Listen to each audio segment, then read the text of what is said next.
दोस्तों, अब हम देखेंगे आईपीसी का सेक्शन 319 से लेकर 338 तक, जो कि हर्ट और ग्रीवस हर्ट के बारे में दिया हुआ है।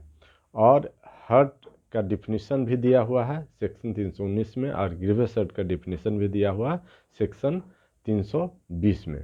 तो 319 को देखते हैं। What is hurt? तो हुएवर कॉजेज बॉडली पेन, तो वो क्या कहलाएगा? हर्ट कहलाएगा। हुएवर कॉजेज डिजीज, किसी को आप डिजीज फैला दिए, कोरोना फैला दिए, या कोई भी रोग फैला दिए, कोई भी रोग कारित कर दिए, कॉन्टिजेबल डिजीज है, जो इन्फेक्शियस डिजीज है, तो आप उसको हर्ट कर दिए, ऐसा कहा जाएगा। हुएवर कॉजेज इन्फर्मिटी, इन्फर्मिटी मतलब किसी भी तरह का आप उसके शरीर में कुछ अवदोष पैदा कर दिए, तो वह कहलाएगा इन्फर्मिटी। तो दोस्तों, हर्ट तीन तरह से कारित हो सकता है। या तो किसी को आप मारपीट कीजिए फिजिकली, तो वो उसमें हो गया, हर्ट कारित हो गया। और या तो किसी को रोग दे दीजिए, किसी तरह से शरीर में कोई रोग उत्पन्न कर दीजिए, तो वो भी हर्ट कारित हो गया। या आप किसी को इन्फर्मिटी मीन्स किसी तरह के हल्का फुल्का शरीर के किसी भी अंग में दोष उत्पन्न कर दिए, तो वो भी इंजुरी में कारित हो गया, इंजुरी हो गया उसको। अब दूसरा है 320 में ग्रीवस हर्ट। तो व्हाट इज ग्रीवस हर्ट? तो ग्रीवस हर्ट ही हर्ट है, लेकिन ये ग्रेवर फॉर्म में होता है, और सीरियस फॉर्म में होता है, और गंभीर रूप में होता है। The following kinds of hurt only are designated as grievous hurt, means निम्नलिखित तरह का जो हर्ट होगा वही ग्रीवस होगा, और बाकी सब दुनिया का जो हर्ट होगा वो ग्रीवस हर्ट नहीं होगा। तो इसके लिए 8 एग्जाम्पल है। एक है इमेस्कुलेशन, इस तरह से आपको कोई हर्ट किया है कि जिससे आप नपुंसक हो जाए, व्यक्ति नपुंसक हो जाए, तो वो ग्रीवस हर्ट कहलाएगा। दूसरा है कि इस तरह से आपको कोई हर्ट किया है कि जिससे कि आप किसी भी एक आंख का या दोनों आंख का आई साइट लॉस हो जाए, एक आंख से आपको दिखाई नहीं पड़े या दोनों आंख से आपको दिखाई नहीं पड़े। Permanent privation of site of either I, किसी भी एक आंख से आपको दिखाई न पड़े, तो वो क्या है? ग्रीवस हर्ट है। दोनों आंख से भी दिखाई न पड़े तब भी ग्रीवस हर्ट है। उसके बाद तीसरा है कि किसी भी एक कान से आपको सुनाई न पड़े या दोनों कान से सुनाई न पड़े, तब भी वो है grievous hurt. Permanent privation of hearing of either ear, यदि कान से सुनाई नहीं पड़ रहा तो भी वो ग्रीवस हर्ट है। चौथा है प्राइवेशन ऑफ एनी मेंबर और ज्वाइंट, जैसे हाथ में यहाँ ज्वाइंट है, अब इसको ज्वाइंट को किसी ने उखाड़ दिया, तो क्या हो गया? ये ज्वाइंट उखड़ गया, या यहाँ से उखाड़ दिया, ये उंगली के यहाँ ज्वाइंट यहाँ उखाड़ दिया, या एक उंगली उखाड़ दिया, तो वो क्या है? एक आपको वो ग्रीवस हर्ट हो जाएगा। मीन्स कोई भी एक ज्वाइंट को उखाड़ दिया है ना, उखाड़ दिया, तो वो हो जाएगा ग्रीवस हर्ट। उसके बाद नेक्स्ट है डिस्ट्रक्शन और permanent impairing of power of any member of joint, मतलब जैसे यहाँ पर ये है ज्वाइंट उखाड़ नहीं दिया, दोनों अलग नहीं कर दिया, बिल्कुल अलग कर दिया तो भी एक ग्रीवस हर्ट है। अब सिर्फ ज्वाइंट को उखाड़ दिया, ऐसे बांस रख के यहाँ पर ऐसे जोर से दबाया तो आपको ज्वाइंट उखड़ गया, तो इसमें क्या होगा? अब कभी पावर नहीं आएगा, आएगा भी तो 10 साल बाद पावर आएगा इसमें, धीरे धीरे धीरे धीरे मेडिकल ट्रीटमेंट करते करते पावर आएगा। तो ये क्या है? Destruction of power of any joint, तो ये भी ग्रीवस हर्ट है। पुलिस करती है destruction of power of any joint, और बाद में देखो एक्सरे में कुछ पता ही नहीं चलेगा, फिर जुटा हुआ दिखेगा, लेकिन वो बोलेगा कि सर जज साहब मेरे को पेन कर रहा है, पेन कर रहा है। जज साहब विश्वास ही नहीं करेंगे, पेन कहाँ कर रहा है, एक्सरे लाओ, मेडिकल रिपोर्ट लाओ। अरे भाई ज्वाइंट उखाड़ दिया, फिर छोड़ देता तो वही है, लेकिन अभी इसमें पावर नहीं है। तो ये क्या है? ये भी एक पांचवा पॉइंट है, ये भी एक ग्रीवस हर्ट है। उसके बाद छठा है permanent disfigure of the head और फेस, हेड में कोई भी परमानेंट घाव उत्पन्न कर देना, कट मार देना, डिसफिगर हो गया। या फेस है, फेस में कोई भी परमानेंट डिसफिगर कट मार देना, डिसफिगर कर देना, फेस खराब हो जाता है ना उससे, तो वो भी क्या है? कोई भी कट मार दिया चेहरे में, तो वो भी एक ग्रीवस हर्ट है, परमानेंट डिसफिगर हो गया, चेहरा ही खराब हो गया जिससे कि। तो या हेड में, हेड बहुत सेंसिटिव होता है, इसे डेथ भी हो जाता है, तो हेड में या फेस पे कोई भी डिसफिगर कर दिया परमानेंट, उसकी शक्ल बदल दिया, कट मार दिया, कट मार के या किसी तरह से नोच खरोच करके, तो वो भी एक ग्रीवस हर्ट है। उसके बाद 7वां में है कि फ्रैक्चर और डिसलोकेशन ऑफ बोन और टीथ। कोई भी हड्डी को टूट गया आपका तो भी चलेगा, इवन कि कोई भी एक दांत आपका टूट गया तो ग्रीवस हर्ट होता है दोस्तों।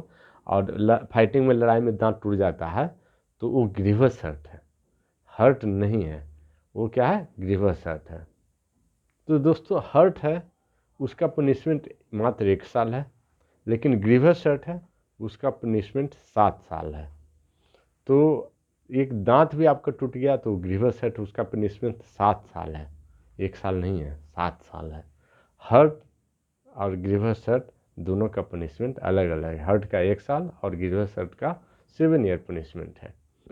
उसके बाद देखते हैं दोस्तों 8वां पॉइंट, लास्ट क्या है, वो कहता है 20 दिन तक आप साधारण अपना रूटीन काम है, लेटिन जाना, ऑफिस जाना, ऑफिस में जाके काम करना, ब्रश वगैरह करना, हाँ, नाश्ता खाना खाना, चाय पीना, ये आप नहीं कर पा रहे हैं।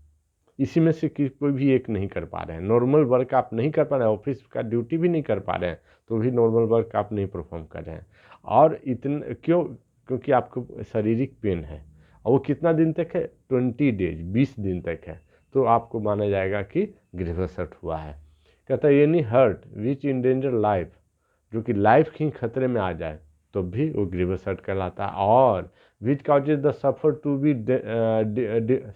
विच causes sufferer to be during the space of 20 days, कि 20 दिन तक इन सेवर बॉडली पेन, की गंभीर बॉडी में पेन है 20 दिन तक, unable to follow his ordinary pursuit, ताकि वो ऑर्डिनरी परसूट, आप ऑफिस नहीं जा रहे हैं, ड्यूटी नहीं परफॉर्म कर रहे हैं, अपना खाना पीना नहाना धोना वो है वो नहीं कर पा रहे हैं, तो ऑर्डिनरी वर्क है, रूटीन वर्क है, वो नहीं कर पा रहे हैं 20 दिन तक, ड्यू टू वो आपका बॉडी पेन इतना है, तो वो कहलाएगा ग्रीवस हर्ट। तो ग्रीवस हर्ट में कितना पॉइंट है दोस्तों, तो 8 पॉइंट है। पहला क्या है, आपको नपुंसक बना दिया गया।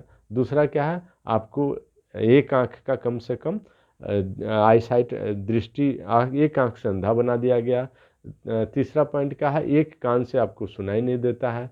चौथा क्या है कि जो जॉइंट है उसको, जॉइंट को एकदम बिल्कुल अलग कर दिया, उंगली ही आपको एक निकाल लिया, तो एक या उंगली काट दिया तो अलग हो गया ना, तो ये क्या है, जॉइंट को अलग कर दिया। उसके बाद उसके जॉइंट के पावर को, शक्ति को ख़त्म कर दिया, अलग तो नहीं किया, बिल्कुल अलग नहीं किया, यहाँ अलग किया लेकिन वो और मांस ऊपर है उससे जुड़ा ही रह गया, तो उसकी शक्ति को ख़त्म कर दिया। तो ये क्या है, 5वां पॉइंट है, तब भी ये ग्रीवस हर्ट है। Permanent disfigure of the head और फेस, आपको हेड या फेस पे, परमानेंट हेड पे चोट मारा, गहरा कट लग गया तो ग्रीवस हर्ट है, या फेस पे गहरा कट मार दिया तो वो ग्रीवस हर्ट है। उसका फेस का आपका शक्ल चेंज हो गया तो भी ग्रीवस हर्ट है। फ्रैक्चर और डिसलोकेशन ऑफ बोन, हड्डी को फ्रैक्चर कहीं कर दिया, उंगली का हो, हाथ का हो, पैर का हो, कहीं का भी हो, हड्डी टूट गया, हड्डी फ्रैक्चर हो गया, क्या बोलते हैं वो, हेयर लाइन फ्रैक्चर भी हुआ तब भी वो होगा ग्रीवस हर्ट। या कोई एक दांत भी आपका, कम से कम एक दांत टूट गया हो तो भी कहलाएगा ग्रीवस हर्ट। ये 7वां पॉइंट है। 8वां पॉइंट है कि आपका मतलब उस तरह से पेन कारित कर दिया है, उस तरह से आपको हर्ट किया है कि आपका लाइफ ही खतरे में आ गया है, तो कहलाएगा ग्रीवस हर्ट। 8वां पॉइंट में इतना ही नहीं, 8वां पॉइंट में आगे भी बोलता है, या कैसे पता चला कि आपका लाइफ खतरे में आ गया, तो कहता है कम से कम 20 दिन तक आपको इतना पेन है कि आप अपना रूटीन काम जो है, नॉर्मल वर्क जो है, रूटीन वर्क है, वो परफॉर्म नहीं कर पा रहे हैं, तो ये कहलाएगा ग्रीवस हर्ट। उसके बाद देखते हैं दोस्तों section 321, voluntary causing hurt, voluntarily causing hurt. Whoever does any act with the intention of thereby causing hurt to any person, or with the knowledge that he is likely to cause hurt to any person, and does thereby cause hurt to any person, is said voluntarily causing hurt. कहता है voluntary causing hurt क्या है, 321 में कहता है कि तो कोई भी व्यक्ति इंटेंशन के साथ किसी को हर्ट करता है तो वॉलेंटरली कॉजिंग हर्ट, या नॉलेज इंटेंशन नहीं है लेकिन नॉलेज है, जानकारी के साथ किसी को हर्ट करता है तो वॉलेंटरी कॉजिंग हर्ट है। जैसे भीड़ है, हम किसी एक व्यक्ति को मारना चाहें और उसको हर्ट कर 10 चाटा मार दिए तो हर्ट हो गया। उसके बाद ये 10 डंडे मार दिए या 2 डंडे मार दिए तो हर्ट हो गया। लेकिन जिसको मारना चाहे वो ऐसे किया और बच गया, दूसरे को लग गया तो दूसरे को हर्ट हो गया, तो वहाँ क्या है, विदाउट इंटेंशन हो गया बट विथ नॉलेज। भीड़ में आप लाठी चलाने से किसी दूसरे को लग सकता है, इसमें तो आपकी जानकारी है, तो वो कहलाया कि तब भी आपकी कहलाए कि वॉलंटरी आप हर्ट किए हैं। उसके बाद वॉलंटरली ग्रीवियस हर्ट क्या है, तो वही सेम, या तो इंटेंशन से या तो नॉलेज से किसी को आप ग्रीवियस हर्ट किए तो बोला जाएगा कि आपने वॉलंटरी ग्रीवियस हर्ट काउज किया है। Whoever voluntarily causes hurt, if the hurt which is intended to cause or no likely to be caused is grievous hurt, means whoever causes grievous hurt, सीधे बोल दो, क्या घुमा के बोलता है ना। तो ला में ये भी प्रॉब्लम है दोस्तों कि कोई भी किताब है, ला का भाषा ही है, और ला का ओरिजिनल एक्ट जो पार्लियामेंट बनाया है और लॉर्ड मैकुले ने इसको लिखा है तो अंग्रेज था, तो वो बहुत डिफिकल्ट लिखता है। अरे सिंपल लिखो कि whoever causes grievous hurt, if the hurt which he caused is grievous hurt, और मीन्स विथ नॉलेज और विथ इंटेंशन, कहता है सिर्फ इंटेंशन से करता है तब भी ग्रीवियस हर्ट होगा, और सिर्फ नॉलेज से करता है तब भी ग्रीवियस हर्ट होगा। जैसा कि हर्ट के केस में वैसा ही 321 है 300 हर्ट के केस में, 322 है सेक्शन ग्रीवियस हर्ट के केस में।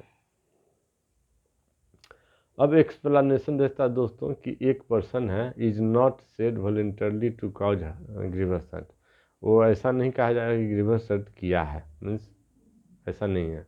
कब, except when he both causes grievous hurt, a person is not said voluntary to cause grievous hurt except when he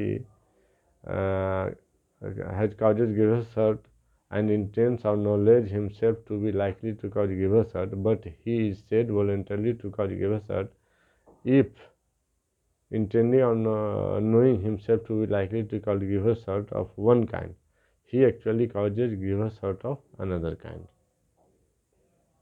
तो यहाँ क्या कह रहा है दोस्तों, यहाँ कह रहा है, तो एक्सप्लेनेशन में कह रहा है दोस्तों कि कोई डॉक्टर है मान लो, और वो आपको ऑपरेशन किया, आपकी डेथ हो गई या ग्रीवस हर्ट हो गया, उल्टा पड़ गया, और जैसे वाजपेयी साहब का फॉर्मर प्राइम मिनिस्टर हैं हमारे माननीय, उनका क्या हुआ, पैर ऑपरेशन कर दिया, वो और नहीं चल पा रहे हैं, तो ग्रीवस हर्ट किया ना, हाँ, लेकिन बोलता है उसको नहीं क्या काउंट होगा।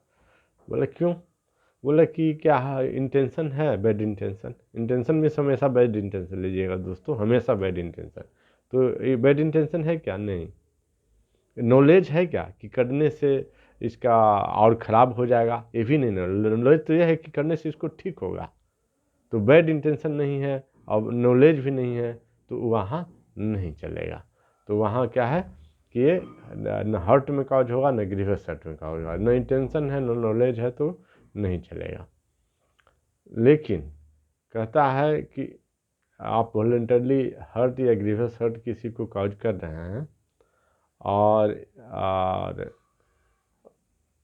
और वन काइंड का हर्ट काउज कर रहे हैं, दूसरे काइंड का हर्ट हो जाता है ना, तो वो कहलाएगा कि आप वॉलंटरी ग्रीवियस हर्ट काउज कर दिए। जैसे आप कान में तेल डालना चाह रहे हैं या तेजाब की कान में, उसको सुनाई न पड़ेगा कभी, और यहाँ लग गया, यहाँ जल गया, तो ये भी तो डिस्फिगर हो गया फेस, तो वो भी ग्रीवियस हर्ट तब कहलाएगा। अब देखते हैं दोस्तों इसका एक इलिस्ट्रेशन जो कहता है कि ये intending of knowing himself to be likely permanent to disfigure जेड्स फेस। ये क्या करता है, जेड के चेहरे को परमानेंट बिगाड़ने के लिए, ख़राब करने के उद्देश्य से, इंटेंशन से, है ना, क्या करता है, गिफ्ट जेड से ब्लो, जेड्स को एक फैट से मारता है, पंच से मारता है, मुक्के से मारता है, which does not permanently disfigure Z face, और उसका फेस जो है जो परमानेंटली डिसफिगर इस चोट से नहीं होता है। और with fine disfigure Z's face, हाँ, बट विच में cause a Z to suffer severe bodily pain for a space of 20 days. लेकिन इतना जोर से मारा कि उसकी मुंह तो टेढ़ा नहीं हुई, लेकिन उसको 20 दिन तक पेन होते रहा और वो खाना नहीं खा सका। नॉर्मल रूटीन खाना खाना भी है, खाना नहीं खा सका 20 दिन तक ठीक से। लिक्विड किसी तरह से पाइप से उसको पिलाया गया, ये ग्लूकोज इंजेक्शन द्वारा दिया गया ताकि वो जिंदा रहे। तो ये है वॉलंटरी कॉज ग्रीवस हर्ट। तो ये ने वॉलंटरी ग्रीवस हर्ट कॉज किया, क्योंकि यहाँ पर इंटेंशन है। इंटेंशन नहीं है, नॉलेज नहीं है, तो कोई हर्ट नहीं, कोई ग्रीवस हर्ट नहीं। और यदि इंटेंशन है एक कॉज करने का, परमानेंट उसके चेहरे को डिसफिगर करने का, और हो गया क्या, 20 दिन तक पेन हो या चेहरे डिसफिगर नहीं हुआ, तब भी आपने ग्रीवस हर्ट कॉज किया। एक ग्रीवस हर्ट कॉज कर के कार्य से आपने फुट सीट किया, दूसरा हो गया, तब भी आपने ग्रीवस हर्ट कॉज किया, ऐसा माना जाएगा। अब देखते हैं दोस्तों section 323 punishment for voluntary causing grievous hurt.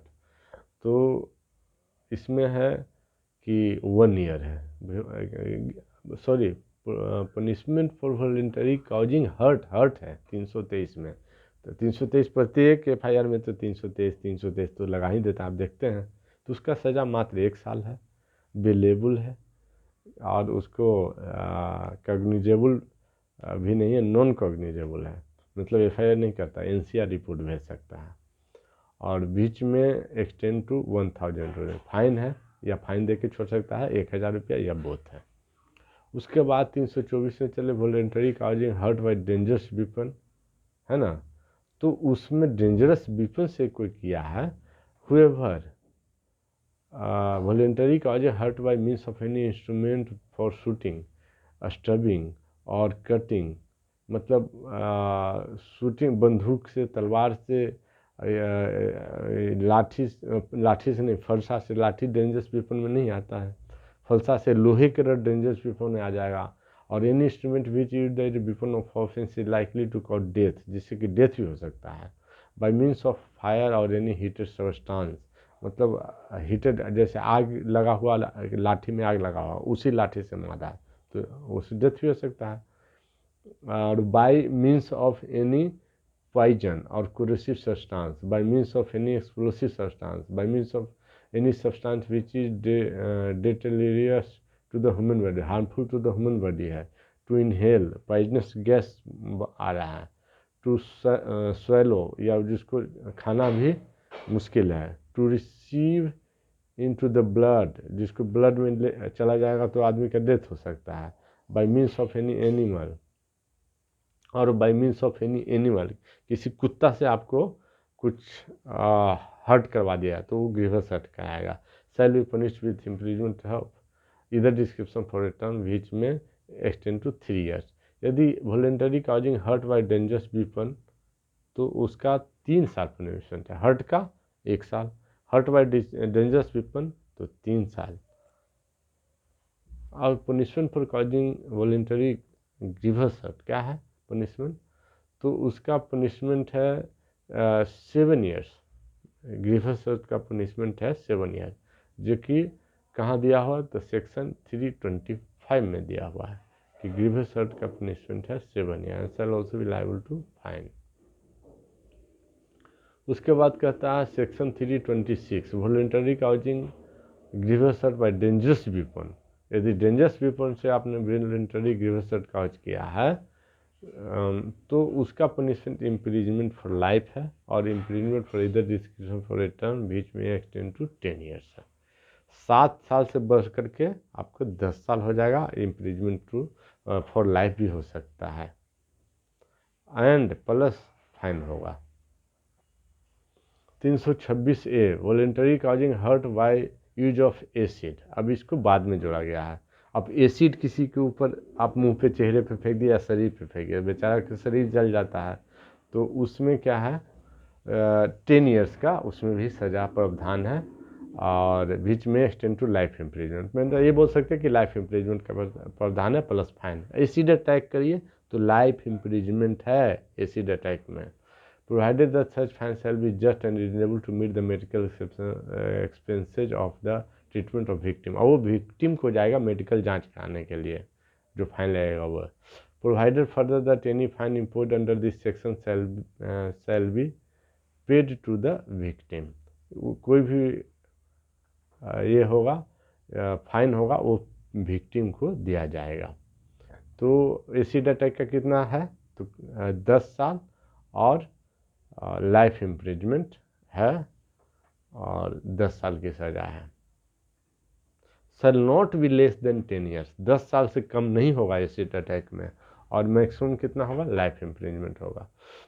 326 B voluntary throwing attempting to throw acid, throw कर दिया, अटेम्प्ट टू थ्रो कर दिया, तब कितना सज़ा है, और जबकि आपको कोई नुकसान नहीं हुआ। यदि नुकसान हो गया तब तो आजीवन कारावास है, नुकसान नहीं हुआ तो 5 साल का सज़ा है। अटेम्प्ट खाली करने के लिए, अटेम्प्ट टू थ्रो एसिड के लिए 5 साल की सज़ा। और किसका किसका अटेम्प्ट लिया, अटेम्प्ट टू मर्डर 10 साल की सज़ा, और अटेम्प्ट फॉर डकैती उसके लिए भी सज़ा है, अटेम्प्ट फॉर एसिड अटैक उसके लिए भी अलग से सज़ा है। तो attempt for waging war against government of India उसके लिए भी सज़ा है। तो सब में नहीं है, लेकिन जो हीनियस क्राइम है, सीरियस क्राइम है, attempt to means currency counterfeiting the currency उसके लिए भी सज़ा है। तो कुछ अपराध ऐसे जिसका अटेम्प्ट करना ही सिर्फ सज़ा है। अटेम्प्ट करना सज़ा मीन्स है सभी का है, सॉरी, प्रिपरेशन अपराध नहीं है सभी का, कुछ ही अपराध है जिसमें